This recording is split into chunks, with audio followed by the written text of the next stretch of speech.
What's up, world? I'm Cameron McKinney, and this is Pop Culture Spotlight, a podcast about the movies Sound of Metal and Let Them All Talk. But first, let's talk about the movie Sound of Metal. Here's a quick synopsis. Metal drummer and recovering drug addict Ruben Stone loses his hearing and sense of self and begins to spiral as he tries to drastically change his lifestyle. This is one of the better films of the year, and that begins with the performances. First off, Riz Ahmed gives a career best performance and proves he's a leading man. I've seen him in movies for years now. He won an Emmy for his HBO show, The Night Of. He was in the movie Nightcrawler with Jake Gyllenhaal. He's been in big-time blockbuster projects like Rogue One and Venom. He is a very well-known actor, but for the most part, he's been a supporting actor. I saw him in a supporting role in the Western film The Sisters Brothers with Joaquin Phoenix, John C. Reilly, and Jake Gyllenhaal. This is his turn as a leading man, and I think this is going to get Riz Ahmed his first Oscar nomination. He is going to be a well-known name after people recognize how good he is in this film. He also just fits in way better with grittier films like Nightcrawler and Sound of Metal than he does in those bigger projects like Venom and Rogue One because he's so intense. His intensity shines in these like grittier indie projects. I wouldn't be mad at all if Riz Ahmed is the one who takes home the golden statue at the Oscars. It's that good of a performance. Also in this movie is Olivia Cooke and Paul Raci, who also give Oscar-worthy supporting performances in this film. First off, Olivia Cooke has been great in movies like Me, Earl, and The Dying Girl. That's an underrated film that I don't feel gets appreciated enough. And she was also in the Steven Spielberg blockbuster Ready Player One. I know people have mixed feelings towards that movie. I really like that movie, and I think Olivia Cooke is really good in that film. In this film, it doesn't feel like she's on screen all that much, but I think she has a really great impact on this movie. It's the definition of a good supporting turn. So again, I would like to see Olivia Cooke get an Oscar nomination. Again, she's an actress on the rise, and more people should give her credit for what she's doing on screen. And Raci, Paul Raci, is a bit of an unknown actor who is deaf himself, and he's playing a deaf character in this film. And again, it's an Oscar-worthy performance from Raci. I would love to see his name on the nominees of Best Supporting Actor. It's exactly what a supporting character is supposed to do in a movie. And he has a real heartbreaking scene with Riz Ahmed's character that I think is the absolute best scene of this film, where he is basically disappointed in the main character's choices. So I think that's a huge selling point for this movie, is the three great Oscar-worthy performances. Riz Ahmed is wonderful as the lead, and Olivia Cooke and Paul Raci do exactly what supporting actors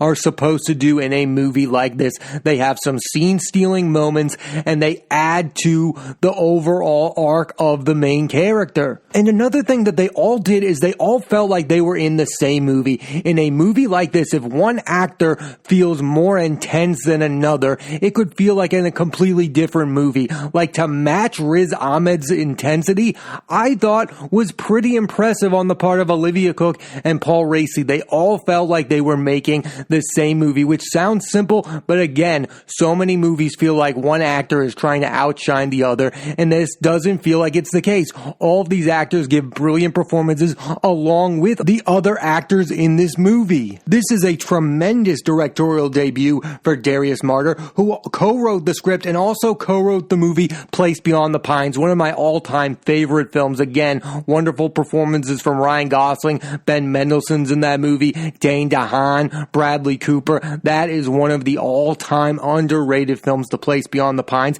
And Derek Cianfrance, the director of The Place Beyond the Pines, got a story credit for Sound of Metal. And this actually does kind of feel like a Derek Cianfrance kind of movie, in the way that the film feels grounded in reality, both by the look of the movie and the emotions of it. I mean, that is what a Derek Cianfrance film is. I mean, you saw the Mark Ruffalo miniseries this year. It's grounded in, like, the film looks marvelous, but it's also grounded in reality, and it's character based. And this movie is all about the character of Riz Ahmed's character. I don't want to fully give this away, but also the way this movie uses sound is brilliant. It gets you to feel empathy towards the main character. It is one of the best uses of sound in a movie I've ever seen. And the last thing I'll say about Sound of Metal is the ending is maybe the best best ending to a movie this year. The character realizing his mistakes in real time is so powerful and honest, and most importantly, it feels human. The minute Riz's character loses his hearing, he's immediately looking for a solution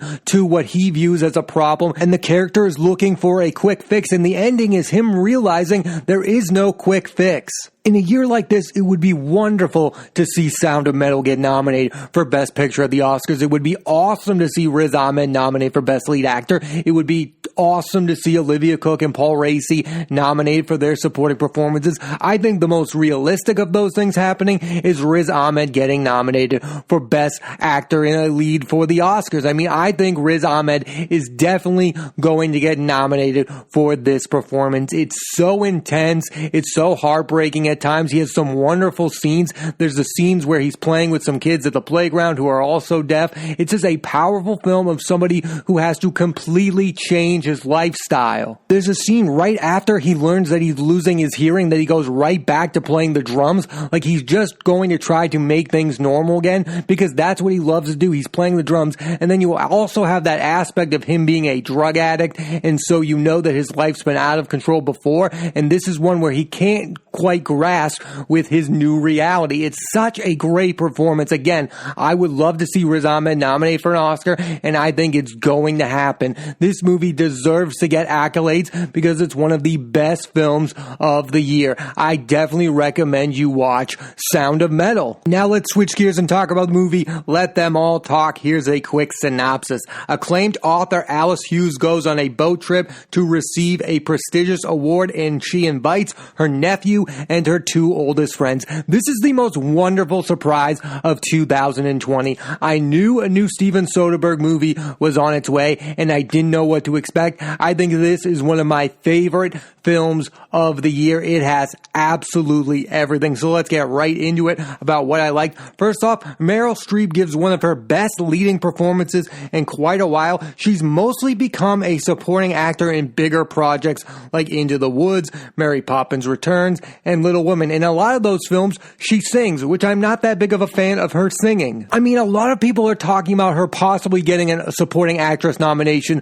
for her other new movie that came out this week, The Prom, which I have not yet seen, but I would much rather Meryl Streep get an Oscar nomination for her performance in Let Them All Talk. She's playing the snobbish author who's trying to reconnect with her two oldest friends from college, played by Diane Wiest and Candice Bergen. Like, I really like her performance in this movie, and I'd much rather her get acclaim for a performance like this than, again, her singing. I really didn't like her singing in Mary Poppins Returns, and I didn't really care for her performance in Into the Woods. But, again, she got an Oscar nomination for Into the Woods. So what do I know? I much prefer Meryl Streep as one of the better actresses ever than this person who gives supporting performances and ends up singing a song. Like, the Meryl Streep I prefer is the one in Let Them All Talk. Also in this movie is Lucas Hedges, and this movie has convinced me that Lucas Hedges can make the jump from indie darling to full-fledged movie star. He continues to hold his own, acting alongside legendary actresses. Look at this list of actresses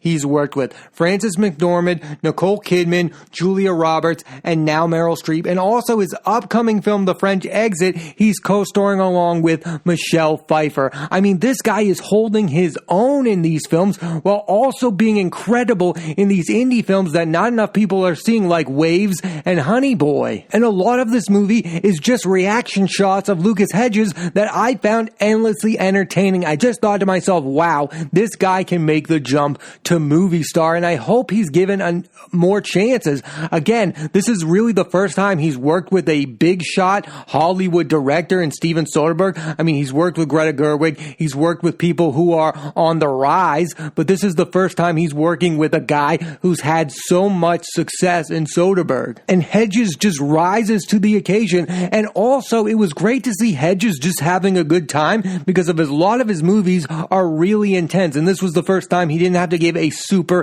intense performance. He just had to play like this fun character who was trying to take care of his aunt. Like, it was just a fun, new, different way of seeing Lucas Hedges and see that he's capable of more things, because a lot of people think that when Lucas Hedges come on screen, he's a one-trick pony, like he can only be the intense indie star. Well, I think this proves he can be a movie star and can be entertaining, just having a good time. Most of this movie is him just having a good time, and I thought that was the best part of this movie, and a lot of that has to do with his co-star, Gemma Chan. She shines in a supporting role in this movie. She's best known for appearances in Crazy Rich Asians and Captain Marvel, and her scenes with Lucas Hedges are the best this movie has to offer. I was blown away by their scenes together. They had the most chemistry of anyone in this movie, and again, they were just having a good time, and I could have watched them hang out together for the next 3 hours. That's how entertaining it was. And Gemma Chan is set to star in some pretty big movies coming out soon. Don't Worry, Darling, the next film from Olivia Wilde, which co-stars Florence Pugh, Harry Styles, and Chris Pines, and she's also going to be in the next big Marvel film, The Eternals. So keep an eye on the career of Gemma Chan. I mean, again, she was so good in Crazy Rich Asians, and I think her and Lucas Hedges are the best thing about this film, Let Them All Talk. Also in this film are Diane Wiest and Candice Bergen. Listen, I like Candice Bergen. She's really good in this movie. She's most known for Murphy Brown, the sitcom, which I'm not that big a fan of. But the person who I thought shined more than Bergen was Diane Wiest. She has some great moments with basically everyone in this movie. She has some great scenes with Meryl Streep. She has some great scenes with Lucas Hedges and Candice Bergen. I think Diane Wiest has been doing some really good supporting roles recently. She was in Clint Eastwood's film The Mule, which I thought she was great in. And Wiest is somebody who's been so good for so long. I mean, she's got 2 Oscars, and she has also some underrated movies like Ron Howard's Parenthood and Dan in Real Life. I absolutely love Dan in Real Life, which was directed by Lucas Hedges' father, Peter Hedges. I absolutely love that film, Dan in Real Life, and her performance in that is magnificent. She was also in that great Nicole Kidman film, Rabbit Hole. Like, Diane Wiest has been doing this for so long, and she plays the most likable character in Let Them All Talk. I would love for Diane Wiest to get a supporting actress nomination this year for Let Them All Talk. That's how good I think she is in this movie. I'd also love to see Lucas Hedges get a supporting actor nomination. This movie, Let Them All Talk, is terrific, and it has some terrific performances. Now let's talk about the director of Let Them Talk, Steven Soderbergh, who is one of the best directors of his generation and one of my favorite directors. He's made hits like Out of Sight, Traffic, and Erin Brockovich, and in the same year he was nominated for Best Director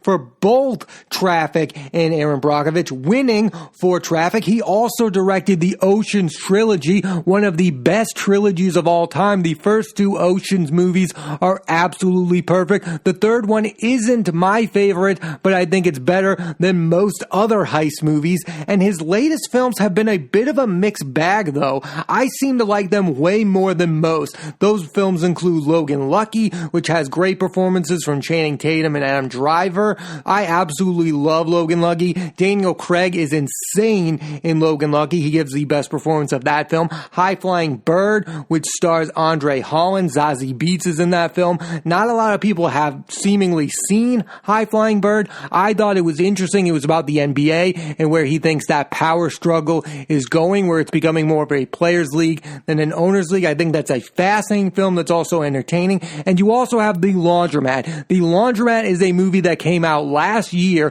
which also starred Meryl Streep. David Schwimmer was in that movie, and that movie also had 2 great supporting performances from both Gary Oldman and Antonio Banderas.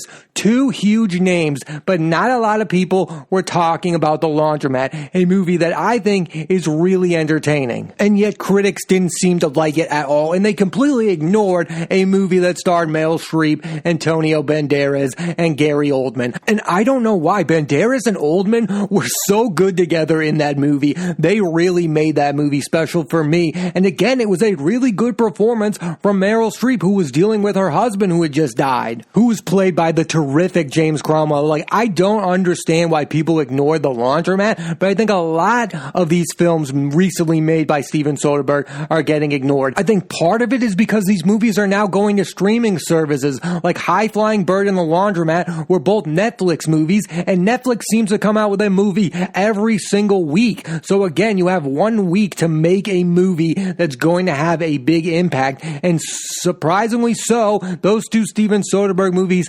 seemingly did not. Now, Let Them All Talk is coming out on HBO Max, and I hope this movie has a bigger impact than those ones. I have no idea why people ignored Logan Lucky. That movie came out in the theaters, and I thought it was one of the better films I saw that year. I believe that movie came out in 2017. I think what makes Steven Soderbergh special as a director is his use of movie stars and getting some of their best performances. Look at this list with George Clooney. They made Out of Sight. He, of course, starred in the Ocean's trilogy. I think Soderbergh played a huge part in turning George Clooney into a movie star. Then you have Michael Douglas, who starred in the Steven Soderbergh films Traffic and Behind the Candelabra. And then you have Matt Damon from the Ocean's trilogy. And Matt Damon has been a constant in Steven Soderbergh movies since, like The Informant and Behind the Candelabra. Don Cheadle, who starred in Traffic and the Ocean's trilogy. Don Cheadle became a big name partially due to Steven Soderbergh. Julia Roberts had a career resurrection by Steven Soderbergh by starring in Erin Brockovich, winning her the Oscar, and then she popped up in the Ocean's trilogy. She is really good in those movies. She's underused in those movies, but again, he knows how to use movie stars like Julia Roberts. Brad Pitt in the Ocean's trilogy. Brad Pitt is on fire in those movies. Benicio del Toro won an Oscar for Traffic. Channing Tatum, beginning with Magic Mike. That was the beginning of the Channing Tatum era of him being a movie star. You had Magic Mike, you had Logan Lucky. He used him effectively. I don't think any other director has used Channing Tatum as good as Steven Soderbergh has to make him really feel like a movie star and a decent actor. Catherine Zeta-Jones in Traffic and Ocean's 12. I mean, Steven Soderbergh got two of the better performances from Zeta-Jones. I really like her in Ocean's 12. She has fantastic chemistry with Brad Pitt. And now we get back to Meryl Streep. I think he's gotten really two terrific performances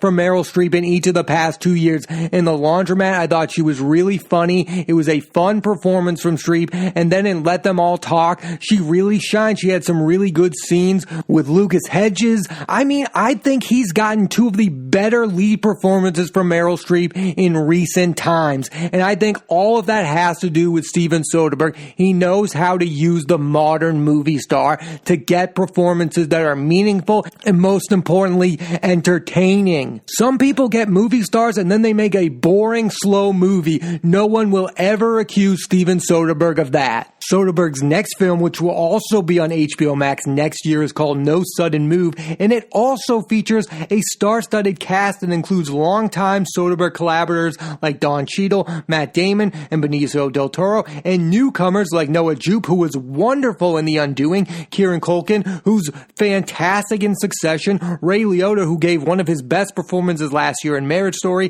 David Harbour, who's best known for Stranger Things, Frankie Shaw, who's known for the show Smilf, Julia Fox, who gave a scene-stealing performance in Uncut Gems, Brendan Fraser, who's coming back onto the scene after being a movie star in movies like The Mummy, and Jon Hamm. It's going to be so interesting how Steven Soderbergh uses a guy like Jon Hamm, best known for Mad Men. He's, of course, given great supporting performances in films recently like Baby Driver, The Report, and Richard Jewell. And a lot of people say nobody has turned Jon Hamm into a movie star. Well, if anybody can do it, it's Steven Soderbergh. So again, I'm super hyped up for that movie. Getting back to Let Them All Talk, there's one thing about this movie that I super appreciated. Near the end, there is a twist that is so unexpected and so effective, and it makes the movie work. That's what twists are supposed to do. This one has a purpose, and it's one of the better ones I've seen. So many movies that have a twist that is so stupid and pointless, yet this twist in Let Them All Talk is basically showing you the meaning of this film. film. It makes this movie work, and it turns it into something that is super fun and entertaining into a really good to great movie. I also think this movie shows how lonely being a writer can be, because all of these people in Alice's life want something from her and misconstrues her work based on how they individually think about it and her as a human being. I think you go into this movie because it stars Meryl Streep, Hedges, Diane Wiest, and Candice Bergen, and Gemma Chan, but you stay because it's a fun movie that all of a sudden becomes super meaningful towards the end of it. I definitely recommend the movie Let Them All Talk. Thanks for listening to this edition of Pop Culture Spotlight. I'm Cameron McKinney. There'll be a new episode of the podcast every Thursday on Apple Podcasts and iTunes, and this week I put the spotlight on the movies Sound of Metal and Let Them All Talk. Next week I'm putting the spotlight on the career of legendary actress Julia Roberts and the movie Ma Rainey's Black Bottom, starring Viola Davis and the late great Chadwick Boseman. So tune into that and please rate, review, and subscribe.